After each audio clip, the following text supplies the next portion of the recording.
Pesawat ini baru saja mengalami hal yang sangat mengerikan. Lihatlah wajah penuh ketakutan para penumpang sesaat sebelum pesawat menghantam daratan dan berhasil diselamatkan. Walaupun sang pilot sangat kritis, namun ia berhasil menyelamatkan ratusan nyawa di belakangnya. Tapi mengapa pesawat ini bisa berakhir begini? Belasan tahun lalu dunia penerbangan di negara ini sempat dihebohkan karena terjadi pembajakan yang cukup menggemparkan. Dengan beberapa negosiasi politik, akhirnya para korban pembajakan berhasil diselamatkan, dan dalam beberapa tahun ke depan, akhirnya dunia penerbangan di negara ini kembali normal dan mendapat kepercayaan publik kembali. Bahkan pilot yang sempat mengalami pembajakan beberapa tahun lalu kini mendapat jabatannya kembali dan bisa menerbangkan pesawat komersial. Sebenarnya banyak orang di dunia penerbangan yang tidak suka dengannya karena tindakannya yang dianggap pengecut, sehingga ada pesawat Korea Selatan yang berhasil dibajak ke utara. Pilot yang menjadi kapten di penerbangannya pun penasaran mengapa waktu itu dirinya malah membiarkan saja pesawat itu. Dan tentu saja alasannya masih sama, hanya karena takut akan membahayakan penumpang di pesawat itu jika ia menembaknya. Namun ternyata keputusannya salah karena malah ada orang yang kini menjadi budak dan tahanan di utara.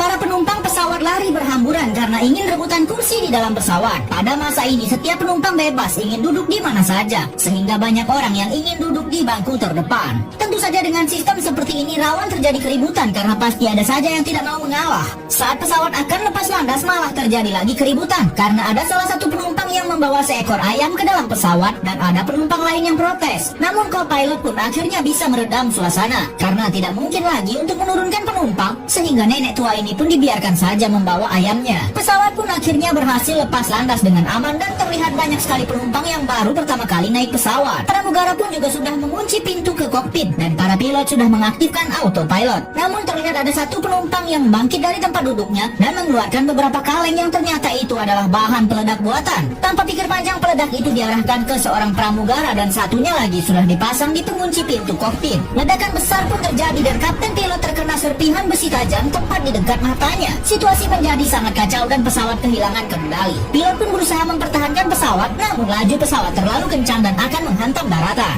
Co-pilot kini mengambil alih dan berusaha mengendalikan kembali pesawat yang hampir menghantam daratan dengan kecepatan yang sangat tinggi. Posisi pesawat pun sudah tidak lagi menukik. Namun posisi ini belum aman karena di depan mereka ada bukit yang sangat tinggi, sehingga mereka harus membuat pesawat naik ke arah atas. Setelah co-pilot berhasil mengamankan pesawat, terlihat beberapa penumpang sudah tak sadarkan diri karena syok berat, dan ternyata pembajak pesawat ini meminta para pilot membawa pesawat ke Korea Utara. Ia melakukan ini hanya demi uang karena ingin meniru pembajak pesawat beberapa tahun lalu yang membawa pesawat penumpang Korea Selatan ke utara dan pembajaknya mendapat uang banyak. Situasi sangat darurat sudah terjadi di pesawat ini karena dibajak oleh orang yang pro utara.